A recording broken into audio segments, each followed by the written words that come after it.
G'day friends, Andy here. Today I'm going to do an experiment. I'm going to take the strings off my bass. I'm going to put them in my ultrasonic cleaner, my very new ultrasonic cleaner that I've never used before, and see how much it cleans up the strings. Now it may be hard to tell on the video. I will zoom in and see if we can see if the strings are dirty. Okay, we can't tell that well on the bass, but I'll tell you what we'll do.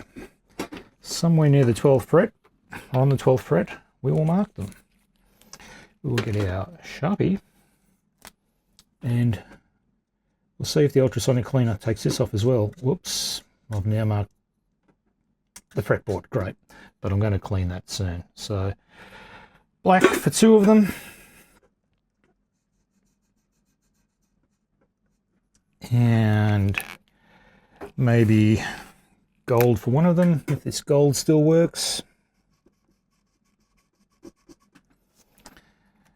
And yeah, well, doesn't show up that well on the camera.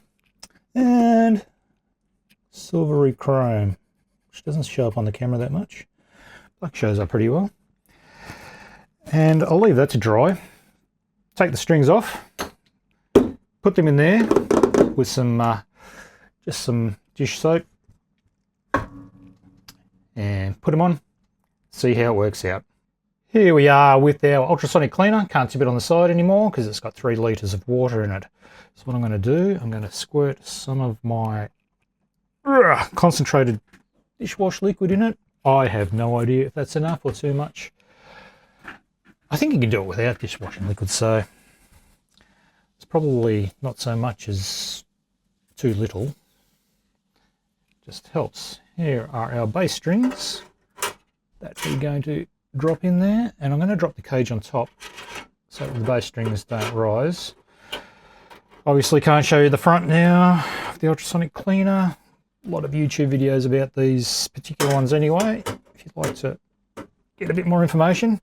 But I've put it on 50 degrees Celsius at 15 minutes, and I will turn the video off when I press start because it makes a god awful noise. 15 minutes later, we'll pull it out and inspect,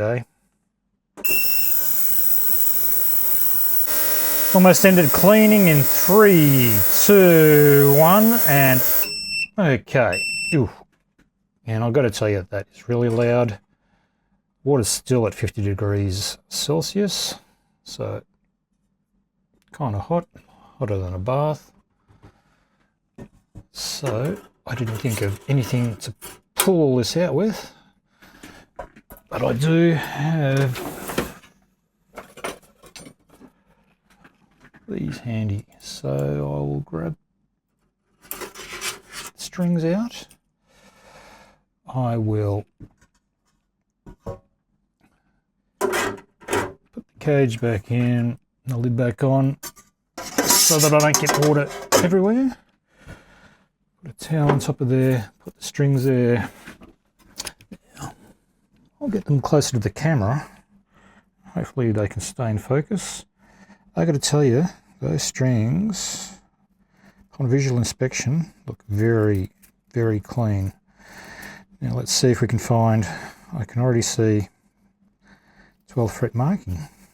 Well, that's interesting, isn't it? Definitely see that still. Will that rub off? No. So does that mean that the strings were actually cleaned? Oh, I'll say maybe. I mean, I can only visually inspect these, and I'm saying,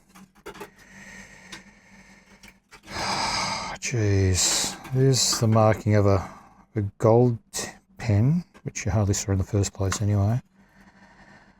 There's the black marking, which is hardly there, but it's still there. But what about the rest of the strings? Because that's what I was worried about. Are they clean? You know what? Looking along. Oh, I see what I'm seeing. I'm seeing divots in the string because of the frets, and I'm not sure if we can see that on camera. Just there. if it's because of the frets, which I was mistakenly thinking were marks. Look, they look cleaner. Should I just buy new strings? Yeah, but this is an experiment, so what do I think? Experiment, well, let's have a look at the water. The water is pretty clean, which is actually a bad sign. I would be happy if the water was dirtier, but maybe they weren't very dirty because I could hardly see it anyway. So what are my thoughts? Inconclusive. I'd love to think that it worked on really dirty strings. I wouldn't try it because I would buy new ones. On these strings, why not? Why not? I'm sure they'll be fine. But yeah, it's inconclusive. But for other guitar parts, I'm sure it's going to do a lot of good.